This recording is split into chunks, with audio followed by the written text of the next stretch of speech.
Over the last couple days, the internet has been a little bit ablaze with speculation regarding Star Wars Episode 8, based on a handful of photos that came out of Daisy Ridley, Mark Hamill, Adam Driver, and director Rian Johnson all arriving at an airport in Ireland. Now, the significance of this is that Ireland was the location of the island of Ahch-To in The Force Awakens, which is the island where Luke Skywalker was when he was discovered by Rey at the end of the movie, also presumed to be the location of the very first Jedi Temple. And because of these actors showing up together in this particular filming location, a lot of people have automatically connected the dots that this points to a showdown coming between Luke and Rey versus Kylo Ren on this island of the first Jedi Temple. The idea of a battle between a presumably fully trained Kylo Ren versus a more trained Rey and a somewhat aging Luke Skywalker is a pretty intriguing one, not just from a battle standpoint, but also the notion that Kylo Ren may have somehow discovered this location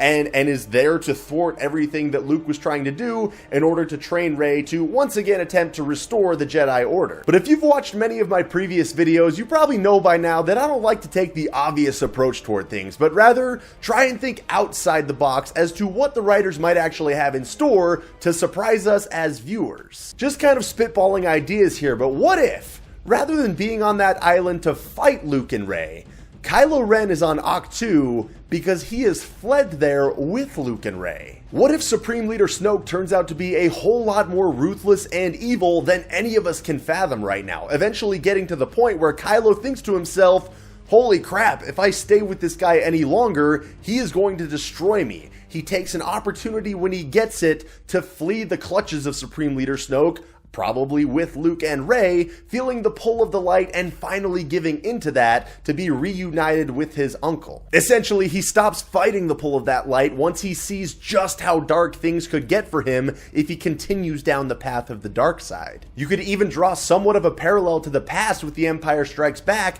when you had two members of the Skywalker bloodline battling each other, when eventually the younger one resists the temptation of evil in the climactic scene. Now, granted, the roles would be a little bit switched this time with the younger one already having embraced evil, but if he finally pushes that evil away to embrace the good once again, it's not entirely the same thing, but there are kind of parallels there that you can draw from it, where it feels new and it feels fresh, but also has somewhat of that callback to what people are familiar with and seemingly what a lot of people want in this new trilogy. Pretty much it could be explained as simply as Ben Solo realizes that Supreme Leader Snoke is not the ally that he thought him to be, and fearing for his own life, takes the chance to escape with the only people who he thinks might have a chance to actually protect him. And looking ahead, Ben Solo could think that these are the only people powerful enough to actually help him to have a chance to defeat Supreme Leader Snoke, maybe a little bit further down the road. The last part about this that's really intriguing to me is the hope that a lot of people have had of finally seeing a gray Jedi on screen.